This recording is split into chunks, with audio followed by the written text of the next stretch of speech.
hanya melakukan pemeriksaan. Peneguran mungkin lebih dari ditegur, mungkin dimutasi kalau memang nggak benar. Menegurnya dihilangkan tapi memeriksa. Jadi gini Pak, pertama yang jelas-jelas kan jelas salah dia ngomong begitu di persidangan, ditegur dulu. Ya baru diperiksa, kalau setelah diperiksa hasilnya dia didemosi, dihukum itu lain hal, lain urusan. Oke? Ya. Ya, silakan. Nomor 4 itu kan memanggil Kejaksaan Negeri. Kalau berkenan itu penyidik BNN juga ikut dipanggil. Oh, BNN. Ya. Penyidik BNN. BNN setempat aja, itu BNN ya? Iya. BNN. Itu penyidik di BNN ya? Ya, penyidik BNN ya. Penyidik Ini BNN. kan BNN yang nangani ya.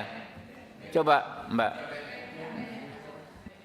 Dipastiin ya bukan polisi ya kalau yang di ini ya, bukan polisi ya, bukan BNN ya. Penyidik BNN itu. Penyidik terkait aja, penyidik terkait. Ya, coba. BNN, penyidik BNN.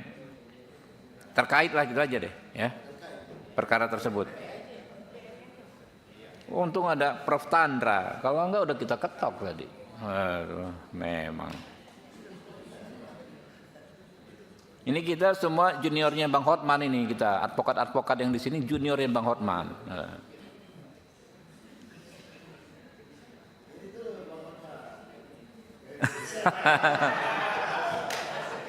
Iya. Udah belum? Oke, 4. Komisi 3 DPR RI akan memanggil penyidik BNN ya dan Kepala Kejaksaan Negeri Batam untuk perkara nomor 863/Pit/2025/PN Batam guna memberikan penjelasan seterang-terangnya terkait perkara yang ditangani tersebut. Oke? Sepakat ya 5-5-nya ya? Sepakat? Ya.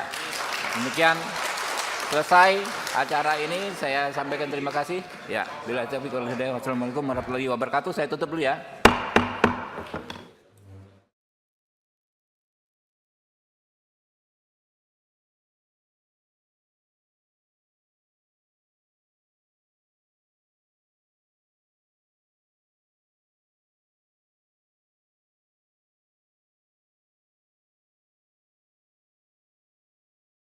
Siswi di Universitas Mataram dan juga terdakwa yang bernama Radit Ardiansyah berumur 19 tahun. Maju dikit boleh nggak? Teman-teman. Sabar.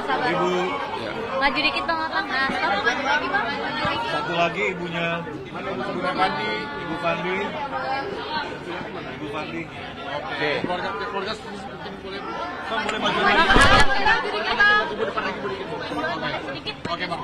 Oke, Kamera bang. oke, tadi kami sudah tunjukkan ke Komisi 3 bahwa luka parah di Raditya itu berarti ada pelaku pihak ketiga. Lukanya begitu parah. Tapi kenapa dalam BAP penyidikan disebut luka ringan? Ada apa? Hai kau, saudara-saudara penyidik. Lukanya sangat parah. Yang kedua, berarti ada pihak ketiga. Yang kedua, Raditya itu ditemukan dalam keadaan pingsan cuma 100 meter dari lokasi almarhumah.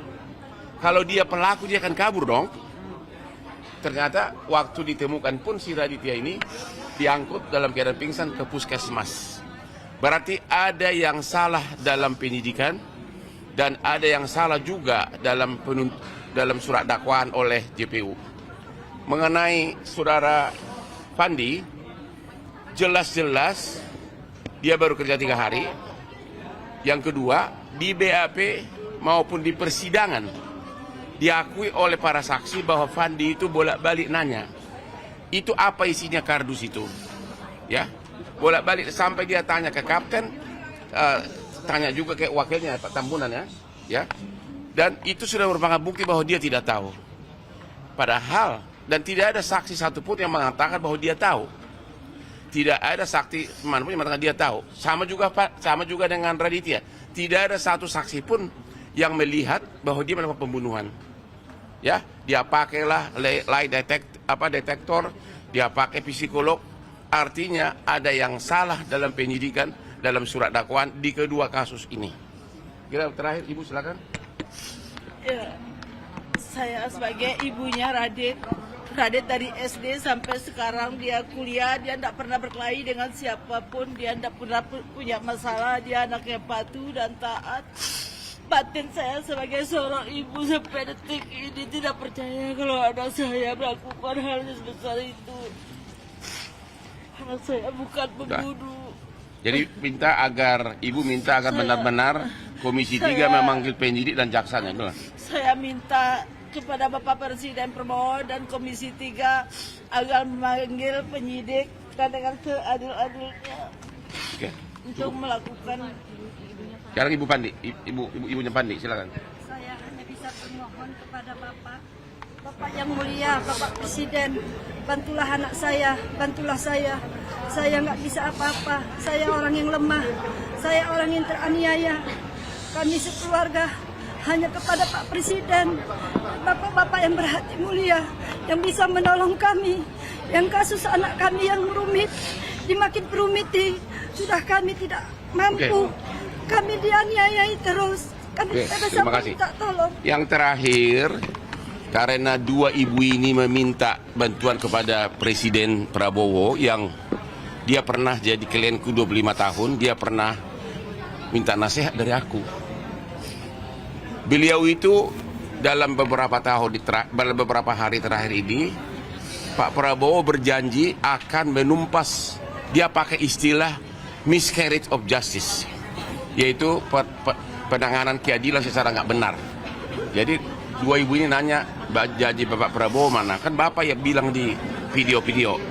Yang kedua, Bapak Prabowo lebih pintar juga dari pengacara. Bapak Prabowo dalam video-video mengatakan, dalam perkara pidana harus kebenaran nyata. Istilah hukumnya malah beliau tahu. Dia mengatakan beyond reasonable doubt. Tidak boleh ada keraguan. Ini saksi pun tidak ada. Jadi sekali lagi, keluarga para terdakwa ini agar Bapak Presiden juga memberikan perhatian atas kasus ini.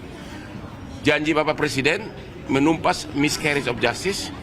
Janji Bapak Presiden yang mengatakan pidana harus beyond reasonable doubt, tidak boleh ada keraguan-raguan. Terima kasih. Terima kasih. Belum nanya loh.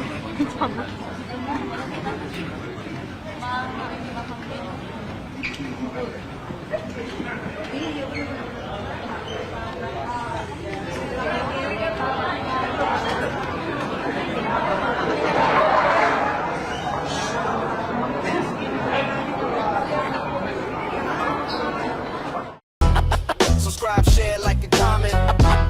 Subscribe, share, like, and comment.